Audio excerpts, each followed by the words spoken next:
នៅពេលដែលបងប្អូនមកជួបនឹងគ្រូពេទ្យមកទទួលសេវាកម្មនៃការព្យាបាលជំងឺបងប្អូនចំណាយលុយជាមួយគ្រូពេទ្យ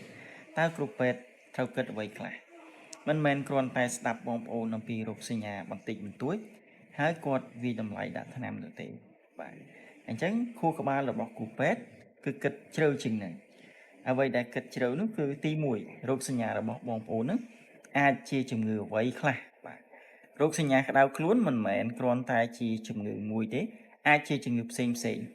អញ្ចឹងគ្រូពេទ្យមានចំណេះដឹងគ្រប់គ្រាន់ដើម្បីគិតរុករោគវិនិច្ឆ័យដែលពឹងផ្អែកលើរោគសញ្ញា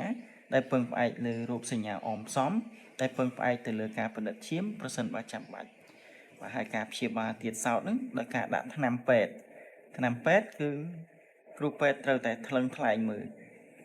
ថ្នាំពេទ្យណាដាក់ទៅមានផលចំណេញព្យាបាលអត់មានផលវិបាកអត់មានផលប៉ះពាល់ទៅលើរាងកាយរបស់បងប្អូនម្នាក់គ្រូពេទ្យនឹងដាក់ជូនឧទាហរណ៍បងប្អូនទាំងអស់គ្នាមកដល់ត្អូញរឿងឈឺសរសៃបាទឈឺសន្លាក់ហើយបងប្អូនទាំងអស់គ្នាក៏មានបញ្ហាកាពះដូចគ្នាអញ្ចឹងគ្រូពេទ្យប្រកាសជាថ្លឹងថ្លែងថាថ្នាំណាដែលលេបទៅបាត់ឈឺសរសៃថ្នាំណាដែលលេបទៅធ្វើឲ្យប៉ះពាល់កាពះថ្នាំណាដែលលេបទៅធ្វើឲ្យបងប្អូនមានបញ្ហាផ្សេងគឺគ្រូពេទ្យជាអ្នកដែលថ្លឹងថ្លែងរកហេតុផលចំណេញផលខាតជូនបងប្អូនទាំងគ្នាពេលខ្លះគ្រូពេទ្យគឺជាអ្នកដែលចាំបាច់ត្រូវតែគិតគូរជូនបងប្អូនជាងបងប្អូនគិតគូរខ្លួនឯងអ្វីដែលបងប្អូនចង់បាន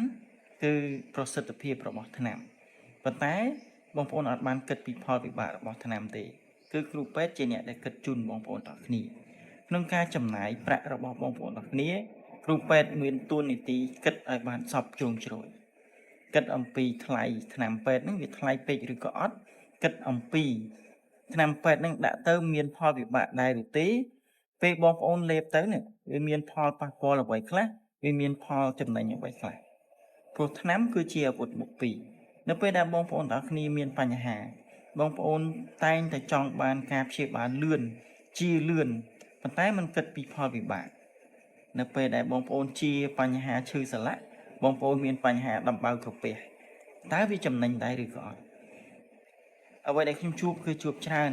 តើតងជាមួយនឹងលោកគ្រូពេទ្យឲ្យថ្នាំណាដែលខ្លាំងឲ្យថ្នាំណាដែលប្រកែមកលេបពីលេបជាបាទតាមពិតគឺមានបងប្អូនទាំងគ្នាតែនៅពេលដែលបងប្អូនលេបហើយគឺបងប្អូនធ្ងន់ជាងមុនបាត់ឈឺសន្លាក់តែបែរទៅជាឈឺកាពះបែរទៅជាឈឺតម្រងនោមអញ្ចឹងវាអត់ចំណេញទេអញ្ចឹងហើយគ្រូពេទ្យណែនាំឲ្យបងប្អូនទាំងអស់គ្នាព្យាបាលទៅតាមនីតិវិធីដែលគ្រូពេទ្យបានរៀនមកពីសភៅរបស់ក្រសួងពីឯកសារផ្សេងជុំវិញពិភពលោកបាទហើយអត់មានថ្នាំល្អណាដែលតម្លៃថោកទេដូច្នេះហើយតម្លៃនៃការចំណាយលុយរបស់បងប្អូនទៅលើសេវាកម្មនៃការព្យាបាលមួយគឺគ្រូពេទ្យត្រូវតែគិតឲ្យបានគ្រប់ជ្រុងជ្រោយផងដែរ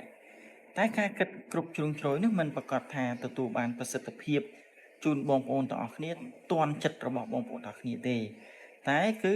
ដើម្បីសុវត្ថិភាពដើម្បីសុខភាពបងប្អូនទាំងអស់គ្នានៅពេលក្រោយទៀត